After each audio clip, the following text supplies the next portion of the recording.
Foreign investor अपना पैसा भारत से बाहर निकाल रहे हैं। अगला जो क्वेश्चन बनेगा, अब जो मेंस आने वाला है, वो इन घटनाओं के चारों तरफ केंद्रित होगा। इंडियन एक्सप्रेस में भी छपी, हिंदू में भी छपी कि भारत की इकोनॉमी रिसेशन की तरफ जाती हुई दिख रही है। किसी भी समय के अगर समाज को समझना हो, सोसाइटी को, तो या तो आप उस समय के लिटरेचर को पढ़ो, और आज आपके पास सबसे अच्छी सुविधा है मूवी देखना। इंडियन एक्सप्रेस एक न्यूज़पेपर आता है, कितने लोग पढ़ते हैं उसे? हिंदू काफी लोग पढ़ते हो। दोनों न्यूज़पेपर में आज से एक हफ्ते पहले एक न्यूज़ छपी फ्रंट पेज पे कि भारत रिसेशन की तरफ बढ़ रहा है। छपी ना? सबने पढ़ी ना? किस बेसिस पे? कौन से 4 पॉइंट उसने लिखा फ्रंट पेज पे कि ये 4 चीजें हैं और इससे लग रहा है कि भारत की इकोनॉमी रिसेशन की तरफ जा रही। आज पूंजीवाद का दौर है ना, कैपिटलिज्म का। तो कैपिटलिज्म की जनरल डेफिनेशन क्या है? Capitalism is rotation of wealth. Rotation करेगा कौन? बैंक। तो जो बाजार में पैसे को रोटेट कर रहे हैं उनकी हालत खराब हो रही है।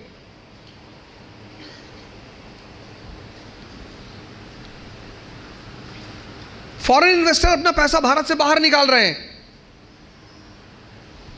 अगला जो क्वेश्चन बनेगा, अब जो मेंस आने वाला है, वो इन घटनाओं के चारों तरफ केंद्रित होगा। सिर्फ पढ़ाई करने का मतलब ये नहीं होता कि आप रट लो किसी चीज को।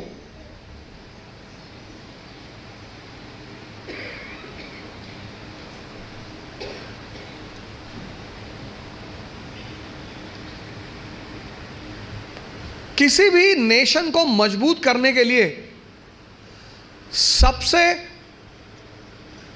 सरल तरीका क्या है?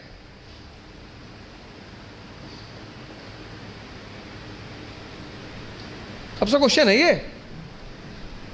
नेशन जो है वो एक मॉडर्न कॉन्सेप्ट है। मॉडर्न है ना? आधुनिक युग से पहले तो कोई नेशन था नहीं। इंडस्ट्रियलाइजेशन क्या करेगा वो? कौन बोला? हाँ, कौन बता रहा है इनकम बढ़ेगी? अच्छा अच्छा, क्या नाम है? बहुत अच्छा नाम है यार। कृष्ण के बेटे का क्या नाम था?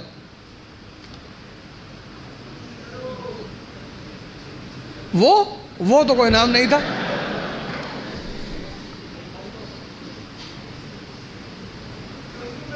नाम नहीं याद है मुझे उसका, मतलब अरे वो कहाँ से पैदा हुआ था, हमने उसकी कहाँ से पैदा हुआ था मतलब? तो वो सर वो समुंदर में, वो समुंदर में गिरा था, फिर बाद में वो उसका उसको बढ़ाएगा जो एक। अरे क्या बताया जा रहा है यार? समुंदर में गिरा था और सर वो मछली ने खाया था उसको, फिर बाद में वो गलत हो गया। भैया आप बैठ जाइए, आप उल्टा हमें कंफ्यूज कर रहे हो यार कि मछली में खा लिया था, समंदर में गिर गया। और नहीं सर वो बाद में चुरा के बाद में वो नीचे गिर गया था। एक और बात जोड़ दिया, चुरा के लाए थे यार हम। भैया आपसे सिर्फ एक सवाल ये पूछे, कृष्ण के बेटे का क्या नाम था? नहीं पता नहीं है सर। चलो कोई बात नहीं, तुमने हिम्मत की जवाब देने की, ये बड़ी अच्छी सर उनका नाम साम था। हाँ साम। चलो बताओ क्या बता रहे थे? इंडस्ट्रियलाइजेशन से क्या होगा? सर इंडस्ट्रियलाइजेशन से बाद में एम्प्लॉयमेंट बढ़ेगी सर।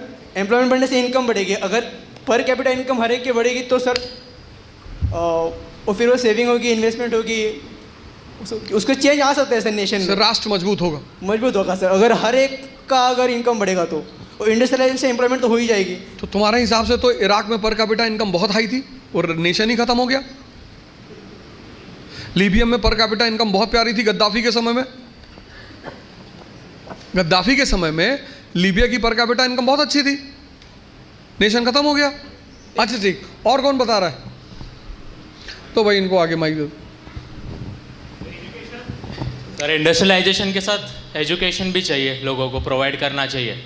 दैट्स बिकॉज कि अगर हम लोग जितना एजुकेशन हमारे सोसाइटी को देंगे तो उससे उतना प्रोडक्शन इंडस्ट्री में जितना फास्ट होगा उसकी कैपेसिटी ज़्यादा बढ़ेगी और लेबर्स को ट्रेनिंग हम ज़्यादा एफिशिएंटली दे सकते हैं। एजुकेशन, हाँ, अरे क्या बात कर दी है, बहुत बढ़िया, बहुत अच्छा।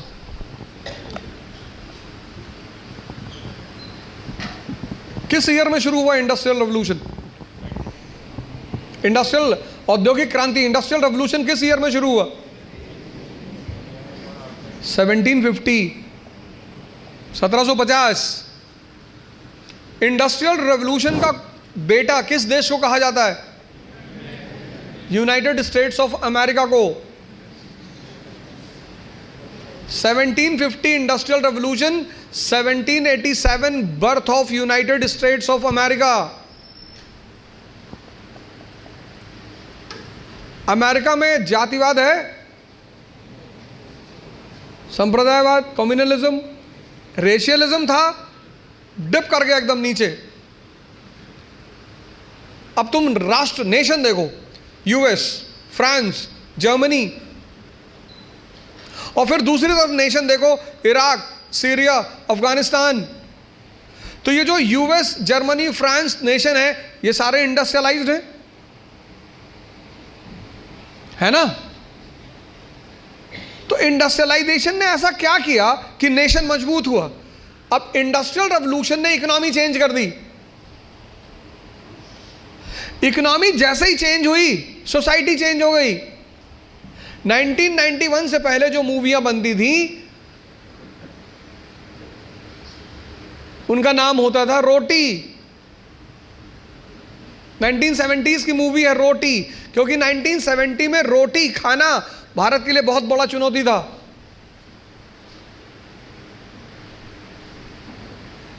और 1991 के बाद मूवी बनी मर्डर।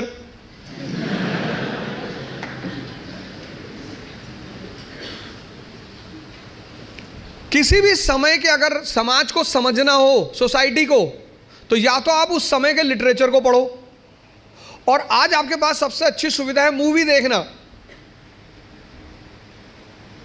आपके घर में जो बड़े बुजुर्ग मम्मी पापा से आप पूछिए, 1960s की मूवी है श्री 420, उसी समय की मूवी है हरिश्चंद्र, श्री सरस्वती चंद्र। उसमें गाना है, फूल तुम्हें भेजा है खत में फूल नहीं मेरा दिल है। इतनी गरीबी थी कि आदमी फूल से ज्यादा कुछ भेज ही नहीं सकता था। अब गाना है, कूड़ी कहती है मैनू जगवार लैन दो।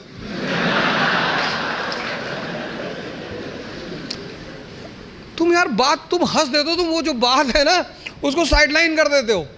समाज बदला ना 91 के बाद।